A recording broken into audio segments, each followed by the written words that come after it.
हिंदुस्तान जब से आजाद हुआ है तब से जमींदारी तो खत्म हो गई है, लेकिन एक मजहबी जमींदार जरूर पैदा हो गया है जिसे हम वक्फ बोर्ड के नाम से जानते हैं। आज हम आपको आजाद हिंदुस्तान में चल रहे वक्फ बोर्ड के नाम से जमींदारी को परत दर परत समझाएंगे, लेकिन उससे पहले केंद्र सरकार के संशोधन बिल के बारे में जान लेते हैं, जिस पर बवाल मचा हुआ है। दरअसल केंद्रीय कैबिनेट की बैठक में वक्फ एक्ट में 40 बदलाव पर चर्चा हुई, जिसमें कहा गया कि अगर वक्फ बोर्ड किसी भी प्रॉपर्टी पर दावा करता है तो उसका वेरिफिकेशन होगा। अगर किसी प्रॉपर्टी को लेकर वक्फ बोर्ड और किसी व्यक्ति या संस्था के बीच विवाद चल रहा है तो उसका भी वेरिफिकेशन कराया जाएगा। अभी तक वक्फ बोर्ड को अधिकार दिया गया है कि वो किसी भी संपत्ति की जांच कर सकता है और अगर किसी संपत्ति पर अपना दावा कर दे तो इसे पलटना मुश्किल है।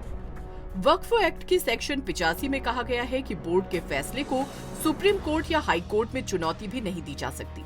इसी को लेकर संशोधन लाया गया, जिसका मुख्य उद्देश्य वक्फ बोर्ड की शक्तियों और उनके द्वारा संपत्तियों के वर्गीकरण को नियंत्रित करना है। सरकार का कहना है कि संशोधन के बाद बोर्ड किसी भी जमीन पर गलत दावा नहीं कर पाएगा, इसलिए भविष्य में शायद ही जमीन विवाद से जुड़ा ऐसा कोई मामला सामने आएगा। यहाँ पर असल माजरा ये है कि भारतीय सेना और रेलवे के बाद वक्फ बोर्ड के पास इस वक्त देश में सबसे ज्यादा जमीन है, यानी वक्फ बोर्ड देश का तीसरा सबसे बड़ा जमीन मालिक है।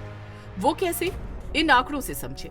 दरअसल वक्फ बोर्ड के पास कुल 8,54,000 से ज्यादा संपत्तियां हैं, जो करीब करीब 10 लाख एकड़ से ज्यादा जमीन पर फैली हुई हैं। सेना के पास लगभग 18 लाख एकड़ जमीन है, जबकि रेलवे की संपत्तियां करीब 12 लाख एकड़ में फैली हुई हैं। हम आपको कुछ और भी उदाहरण देते हैं, जिससे आप खुद समझ सकते हैं कि दूसरे देशों के हिसाब से भारत में वक्फ बोर्ड के पास कितनी जमीन है। आज सिंगापुर के पास 1,80,000 एकड़ जमीन है, लेकिन वक्फ के पास 10 लाख एकड़ से ज्यादा जमीन है। बहरीन के पास 1,90,000 एकड़ जमीन है, लेकिन वक्फ के पास 10 लाख एकड़ से ज्यादा जमीन है। हांगकांग के पास 2,75,000 एकड़ जमीन है, लेकिन वक्फ के पास 10 लाख एकड़ से ज्यादा जमीन है। डेनमार्क के पास 3,45,000 एकड़ जमीन है, लेकिन वक्फ के पास 10 लाख एकड़ से ज्यादा जमीन है। आपको बता दें कि साल 2009 में वक्फ बोर्ड के पास 4 लाख एकड़ जमीन थी और साल 2022 के आंकड़ों पर नजर डालें तो ये जमीन दोगुनी हो गई है। यहाँ गौर करने वाली बात यह है कि जमीन तो खुद नहीं बढ़ती, तो फिर वक्फ बोर्ड के पास इतनी सारी जमीन आ कहां से रही है? ये समझाने के लिए हम कुछ केस की बात करते हैं। दरअसल तमिलनाडु का एक गाँव है। इस गांव में हिंदू जनसंख्या ज्यादा है और यहाँ कावेरी नदी के किनारे बसे तिरुचिंतराई गांव में 1500 साल पुराना सुंदरेश्वर मंदिर है। वक्फ बोर्ड ने इस गांव की करीब 90% जमीन को अपनी संपत्ति घोषित कर दिया। अब खुद सोचिए, इस्लाम के आने से पहले बना ये मंदिर भी अब वक्फ की संपत्ति बन गई है। वक्फ बोर्ड अपनी जमीन का रकबा कई तरीकों से बढ़ा लेता है, जैसे कि कब्रिस्तान की घेराबंदी करके उसके आसपास की जमीन को भी अपना मान लेता है। अवैध मजार और मस्जिदों को बनाकर कब्जा करता है।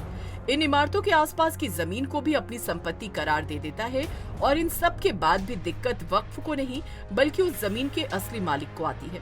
असल अगर वक्फ ने किसी की भी जमीन को अपनी संपत्ति करार दिया तो जमीन के असली मालिक को ये साबित करना होता है कि वो जमीन उसकी है, लेकिन जमीन निजी है या नहीं इसका कैसे पता लगाया जाए? 1995 में बने कानून के मुताबिक वक्फ किसी की निजी संपत्ति पर अपना दावा नहीं ठोक सकता, लेकिन ज्यादातर लोगों के पास जमीन के पुख्ता कागज नहीं होते और वक्फ ये बात बहुत अच्छे से जानता है और इसी का फायदा उठाकर जमीनों पर कब्जा कर लेता है। बता दें, वक्फ शब्द अरबी भाषा के शब्द वकूफा से आया है। इस्लाम में वक्फ उस संपत्ति को कहते हैं जो अल्लाह के नाम पर दान होती है।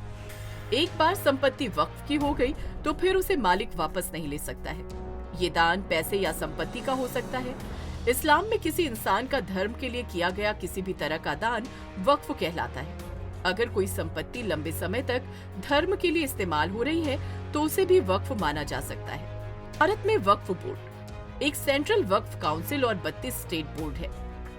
केंद्रीय अल्पसंख्यक कल्याण मंत्री सेंट्रल वक्फ काउंसिल का पदेन अध्यक्ष होता है। हर राज्य के अलग अलग वक्फ बोर्ड होते हैं। इस समय देश के 32 राज्यों में वक्फ बोर्ड है।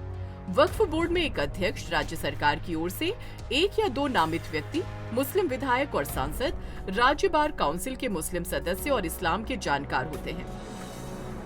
हमारी आज की ये खबर आपको कैसी लगी? अपनी राय हमारे कमेंट बॉक्स में लिखना ना भूलें और हाँ, सॉलिड संचार को सब्सक्राइब जरूर करें।